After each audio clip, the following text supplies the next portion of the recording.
जय हिंद दोस्तों, आप लोगों का हमारे यूट्यूब चैनल पर स्वागत है। आशा करते हैं आप लोग स्वस्थ होंगे और आप लोगों की पढ़ाई बहुत ही अच्छी तरीके से चल रही होगी। तो पिछले क्लास में हम लोग मौर्य काल तक प्रश्नों को सॉल्व किए थे। अब आगे हम लोग मौर्योत्तर काल से प्रश्नों को सॉल्व करना शुरुआत करते हैं। तो चलिए शुरुआत करते हैं प्रश्न संख्या 1 से। प्रश्न संख्या में कहा गया कि किस अभिलेख में रुद्रदामन तथा प्रथम रुद्रदामन प्रथम की विभिन्न उपलब्धियों वर्णित हैं? तो इसका आंसर हो जाएगा जूनागढ़ में। अगला प्रश्न है, दूसरी शताब्दी के आसपास रचित संस्कृत के शिलालेख के अनुसार सुदर्शन झील एक कृत्रिम जलाशय की मरम्मत किसने की थी? तो इसका आंसर हो जाएगा रुद्रदामन ने की थी। अगला प्रश्न है, पुष्यमित्र शुंग मिनांडर भीम कडफिसेस और गौतमीपुत्र सातकर्णी में से किसने सर्वप्रथम व्यापक पैमाने पर स्वर्ण मुद्रा का प्रचलन किया? पुष्यमित्र शुंग मिनांडर भीम कडफिसेस और गौतमीपुत्र सातकर्णी में से किसने सर्वप्रथम व्यापक पैमाने पर स्वर्ण मुद्रा का प्रचलन किया? तो इसका आंसर हो जाएगा भीम कडफिसेस ने। अगला प्रश्न है, अगला प्रश्न में कहा गया है कि शुंग वंश के बाद किस वंश ने भारत पर राज्य किया? तो इसका सही आंसर हो जाएगा कण्वा, कण्व वंश ने शासन किया। अगला प्रश्न है, कला की गांधार शैली फली फूली कला की गांधार शैली फली फूली किसके समय में? तो इसका आंसर हो जाएगा कुषाणों के समय में। अगला प्रश्न है, राजा खारवेल का नाम जुड़ा हुआ है।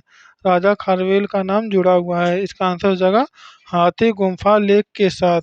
राजा खारवेल का नाम हाथी गुम्फा लेक के साथ जुड़ा हुआ है। अगला प्रश्न है, इस प्रश्न में कहा गया कि दशरथ वृहद्रथ खारवेल और हुविस्क राजाओं में से जैन धर्म के प्रति भारी झुकाव था। तो इसका सही आंसर हो जाएगा खारवेल का। अगला प्रश्न है, कलिंग नरेश खारवेल का संबंध था। तो इसका आंसर हो जाएगा महामेघवाहन वंश से, जो है चेदी वंश से संबंधित है। अगला प्रश्न है, टेसियस प्लिनी टालमी और स्ट्रेबो में से पेरिप्लस ऑफ द इरिथियन सी लिखी है। टेरिसस प्लिनी टालमी और स्ट्रेबो में से पेरिप्लस ऑफ द इरिथियन सी लिखी है। तो इनमें से कौन सा हो जाएगा? इनमें से किसी ने भी इस पुस्तक को नहीं लिखा है। पेरिप्लस मारिस एरिथ्राई या वाइएज अराउंड एरिथ्रियन सी एक अनाम ग्रीक बोलने वाली व्यापारी द्वारा प्रथम शताब्दी ईसा पूर्व में लिखी गई थी। इसे विलफ्रेड एच के रूप में क्या किया गया था? अनुवादित किया गया था। अब हम लोग गुप्त एवं गुप्तोत्तर काल के बारे में प्रश्नों को पढ़ेंगे। तो चलिए शुरुआत करते हैं प्रश्न से। इस प्रश्न में कहा गया कि प्राचीन भारत का नेपोलियन कहा जाता है।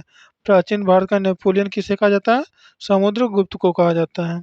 अगला प्रश्न है, चीनी स्रोत के अनुसार श्रीलंका के शासक मेघवर्मन ने गया में बौद्ध मंदिर बनाने की अनुमति के लिए निम्नलिखित गुप्त राजा के पास एक मिशनरी भेजा था। तो इसका आंसर हो जाएगा समुद्रगुप्त ने। अगला प्रश्न है, किस गुप्त शासक ने अपने बड़े भाई की हत्या कर सत्ता प्राप्त की? तो इसका सही आंसर हो जाएगा चंद्रगुप्त द्वितीय ने। अगला प्रश्न है कि भारत का नेपोलियन कहा जाता है। भारत का नेपोलियन समुद्रगुप्त को कहा जाता है। तो इसका सही आंसर हो जाएगा समुद्रगुप्त। अगला प्रश्न है, गुप्त सम्राट जिसने हुणों को पराजित किया था। गुप्त सम्राट जिसने हुणों को पराजित किया था, इसका सही आंसर हो जाएगा स्कंदगुप्त ने पराजित किया था। अगला प्रश्न है, प्रसिद्ध चीनी यात्री फायान ने किसके शासनकाल में भारत की यात्रा की? तो इसका आंसर हो जाएगा चंद्रगुप्त सेकंड के शासनकाल के समय में।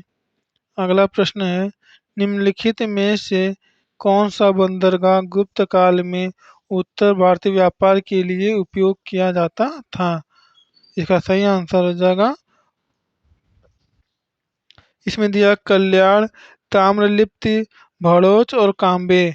इनमें से कौन से बंदरगाह गुप्त काल में उत्तर भारतीय व्यापार के लिए उपयोग किया जाता था? तो इसका आंसर हो जाएगा उपर्युक्त में से कोई भी नहीं है। देखिए यहाँ पे लिखा गया कि इस काल का प्रमुख बंदरगाह ताम्रलिप्त था, परंतु अन्य बंदरगाहों जैसे भड़ोच, कल्याण, काम्बे आदि से भी उत्तर भारतीय व्यापार होता था। अगला प्रश्न है कि सौमिल्य, शूद्रक, शौनक और सुश्रुत में से गुप्त काल में औषधि के क्षेत्र में अपने कार्य के लिए जाने जाते हैं? तो इसका आंसर हो जाएगा इनमें से कोई नहीं।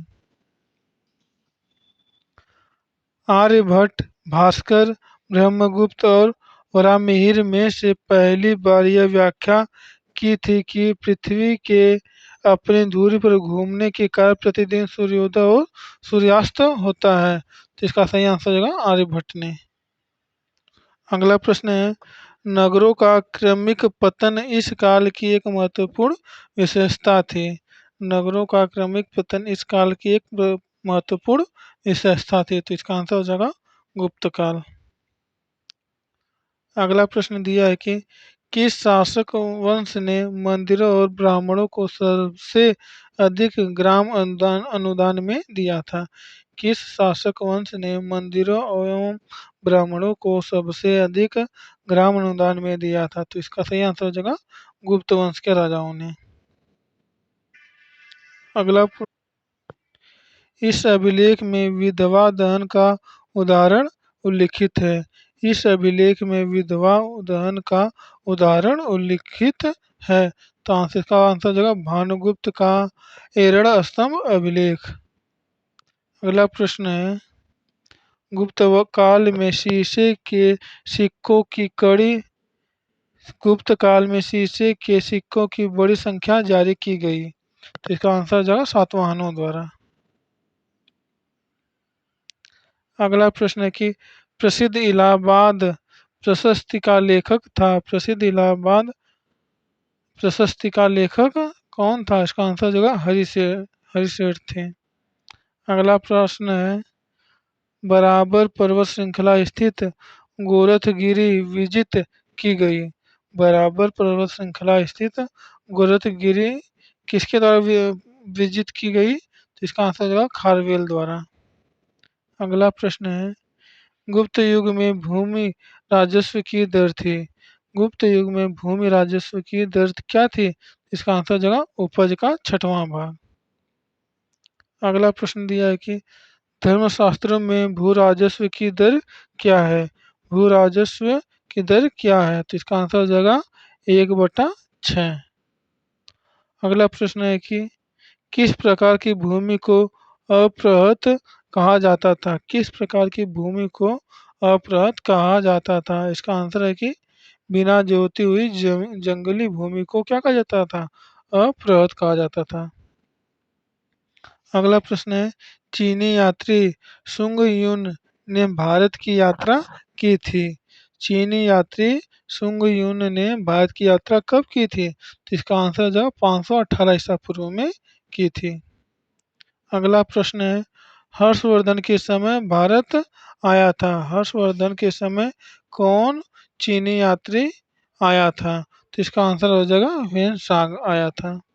अगला प्रश्न है कि योग, न्याय, सांख्य और वैश्विक में से इस भारतीय दर्शन ने परमाणु सिद्धांत का प्रतिपादन किया। तो इसका आंसर हो जाएगा वैशेषिक। अगला प्रश्न है कि वर्धन राजवंश की स्थापना की। वर्धन राजवंश की स्थापना किसने की? तो इसका आंसर हो जाएगा पुष्यभूति ने। वर्धन राजवंश की स्थापना पुष्यभूति ने की थी। अगला प्रश्न है कि हर्षचरित नामक पुस्तक किसने लिखी? हर्षचरित नामक पुस्तक किसने लिखी? इसका आंसर हो जाएगा बाण भट्ट ने लिखी। हर्षचरित पुस्तक के लेखक बाण भट्ट हैं। अगला प्रश्न है, कवि बाण निवासी था। कवि बाण कहाँ का निवासी था। तो इसका आंसर हो जाएगा पृथ्वीकूट गांव का, जो कहाँ पर पड़ता है, बिहार राज्य में पड़ता है। अगला प्रश्न है कि हर्षवर्धन के शासनकाल में किस चीनी यात्री ने भारत की यात्रा की थी? हर्षवर्धन के शासनकाल में किस चीनी यात्री ने भारत की यात्रा की थी? तो इसका आंसर हो जाएगा ह्वेन ने की थी।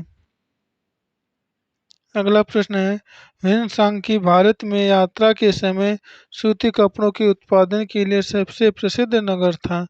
ह्वेन की भारत यात्रा के समय सूती कपड़ों के उत्पादन के लिए सबसे प्रसिद्ध नगर कौन सा था? तो इसका आंसर जो मथुरा राज्य था। अगला प्रश्न दिया है कि चीनी यात्री ह्वेन ने किस विश्वविद्यालय में अध्ययन किया था? चीनी यात्री ह्वेन ने किस विश्वविद्यालय में अध्ययन किया था? तो इसका आंसर हो जाएगा नालंदा विश्वविद्यालय में अध्ययन किया था। अगला प्रश्न है, अधोलिखित कथन सत्य हैं, अधोलिखित कथन असत्य हैं। इसमें दिया कि फायान एक चीनी तीर्थयात्री था जो हर्ष के शासन काल के दौरान भारत आया था। फिर लिखा है ह्वेन एक चीनी बौद्ध भिक्षु थे जिन्होंने चंद्रगुप्त द्वितीय के शासन के काल के दौरान भारत का दौरा किया था। अगला प्रश्न है, नालंदा विश्वविद्यालय के विनाश का कारण था। नालंदा विश्वविद्यालय के विनाश का कारण क्या था? मुसलमान थे। नालंदा विश्वविद्यालय के विनाश के कारण मुसलमान लोग थे। अगला प्रश्न है, झांसी के पास देवगढ़ का मंदिर और इलाहाबाद के पास गढ़वा मंदिर में बनी मूर्तियां किस कला के महत्वपूर्ण अवशेष हैं? तो इसका आंसर हो जाएगा गुप्त काल के अवशेष हैं।